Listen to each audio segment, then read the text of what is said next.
Shalom Bapak Ibu Saudara yang dikasihi Tuhan. Seri pengajaran hari ini berjudul Kekristenan itu Simpel. Saudara, namanya Kristen itu pengikut Kristus. Demikianlah awalnya, saudara. Pada waktu itu, istilah Kristen muncul pertama kali di Antiokhia, yang mana dicatat dalam Kisah Para Rasul 11 ayat 26. Demikian, mereka tinggal bersama-sama dengan jemaat itu 1 tahun lamanya, sambil mengajar banyak orang. Di Antiokhia-lah murid-murid itu untuk pertama kalinya disebut Kristen. Sangat jelas dikatakan murid-murid itu untuk pertama kalinya disebut Kristen. Kenapa disebut Kristen? Karena mereka mengikut Kristus. Pengikut Kristus Yesus disebut sebagai orang Kristen. Dari kata sifat bahasa Belanda Kristen, pengikut Kristus. Karena mereka percaya bahwa Yesus adalah Sang Mesias yang dinubuatkan di dalam Alkitab Ibrani. Oleh karena itu, pengikut Yesus menyebut Yesus sebagai Yesus Kristus, yang berarti Yesus Sang Kristos. Artinya, Yesus yang diurapi. Dalam pemakaian umum, bahkan di kalangan sekuler, Kristus biasanya disinonimkan dengan Yesus orang Nazaret. Sesederhana itu, saudara, yang mana akhirnya kata Kristen menjadi salah satu agama yang ada di dunia ini. Lalu orang yang memeluk agama itu dinamakan orang Kristen. Namun demikian, harus disadari betul bahwa kekristenan itu bukan sekedar agama, melainkan jalan hidup. Kristen itu seperti Kristus. Orang Kristen adalah orang yang memiliki hidup seperti Yesus. Menjadi orang Kristen berarti menjadi orang yang menjalani hidup seperti yang Yesus jalani. Kalau ada kekristenan yang tidak mengajarkan hal seperti ini, pasti ada yang salah. Itulah sebabnya dalam 1 Yohanes 2 ayat yang ke-6 dikatakan, barang siapa mengatakan bahwa ia ada di dalam Dia, ia wajib hidup sama seperti Kristus telah hidup. Di dalam Dia, dalam ayat di atas, maksudnya di dalam Yesus. Orang yang mengatakan dirinya di dalam Yesus, maka wajib hidup sama seperti Kristus telah hidup. Nah, sayang sekali, kekristenan yang simpel ini dijadikan sesuatu yang rumit dan berbelit-belit, yang pada akhirnya banyak, bahkan kebanyakan orang Kristen tidak memahami tentang kekristenan itu sendiri. Kenapa bisa begitu? Ya karena ada agenda atau kepentingan-kepentingan tertentu, saudara.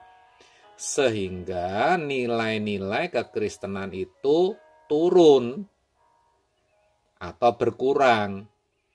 Hal itu terjadi justru atau diawali ketika tokoh-tokoh Kristen pada waktu itu mendapat kedudukan di pemerintahan Romawi.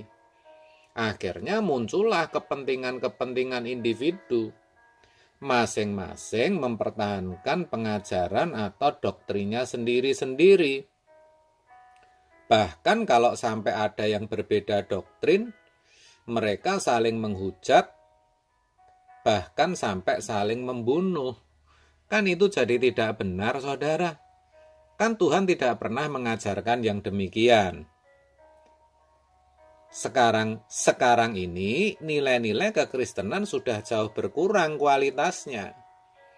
Orang menjadi Kristen bukan lagi untuk mengikuti jejak Yesus atau hidup sesuai jalan yang ditunjukkannya, tetapi untuk memperoleh kekayaan, kenyamanan, keamanan, dan kehormatan. Padahal kalau kita meneliti, ketika Yesus hidup di bumi, ia tidak punya apa-apa. Nyawanya selalu ada dalam bahaya, dalam ancaman, penuh ketidaknyamanan, bukannya dihormati, sebaliknya malah ditolak dan tidak disukai banyak orang. Bahkan kalau kita perhatikan, para murid generasi pertama atau jemaat mula-mula juga tidak hidup nyaman. Namun demikian, mereka memiliki iman yang tangguh. Mereka menjadi orang Kristen yang militan. Jumlah mereka bertambah, tidak hanya secara kuantitas, tapi juga kualitas. Hal itu sangat berbeda sekali dengan orang Kristen zaman now ini. Barangkali dalam hal jumlah, ya relatif ya saudara, tapi bolehlah dibilang banyak, bahkan terus bertambah. Tetapi sayang, tidak dibarengi dengan kualitas. Kebanyakan hidupnya tidak seperti Yesus. Bahkan kita jumpai tidak sedikit yang lebih jelek dari orang yang bukan Kristen. Imannya rapuh, kurang berani berkorban untuk Tuhan. Yang dicari hanya berkat-berkat fana saja. Ketika ada masalah dalam hidupnya, walaupun tidak selalu masalah yang besar dan sukar ya saudara, karena masalah yang sepele saja, putus pacar misalnya, tidak diperhatikan gembala, itu bisa loh tidak ke gereja lagi saudara. Itu cuma contoh. Saya percaya saudara bisa temukan kasus-kasus lain yang serupa, di mana akhirnya orang jadi undur dan bahkan meninggalkan Tuhan. Ada juga yang bahkan sampai menjual imannya, ganti baju, pindah agama, saudara. Itu semua karena sekarang ini pengajaran tentang keserupaan dengan Yesus itu sudah jarang didengar.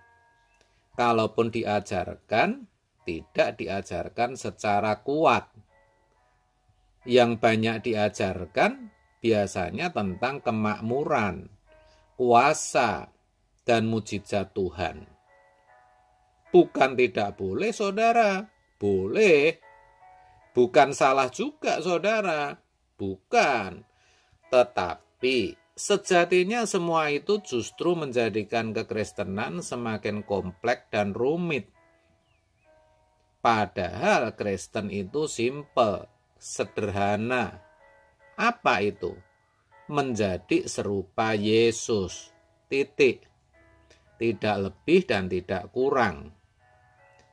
Jadi, kalau menjadi orang Kristen itu sejatinya mengalami perubahan menjadi serupa Yesus. Dan itu bisa dicapai ketika kita hidup menurut firman-Nya. Semua bisa kok. Saudara bisa, saya pun juga bisa. Ya, karena Injil kebenaran, yaitu firman Tuhan, sudah disediakan. Serta Roh Kudus yang akan memimpin kita menjadi serupa Yesus juga sudah diberikan. Sekarang semua tergantung saudara. Nah, pertanyaannya saudara, masih maukah saudara menjadi orang Kristen yang benar, yang serupa dengan Yesus? Biarlah pertanyaan ini boleh kita jawab pribadi lepas pribadi. Amin. Tuhan Yesus memberkati.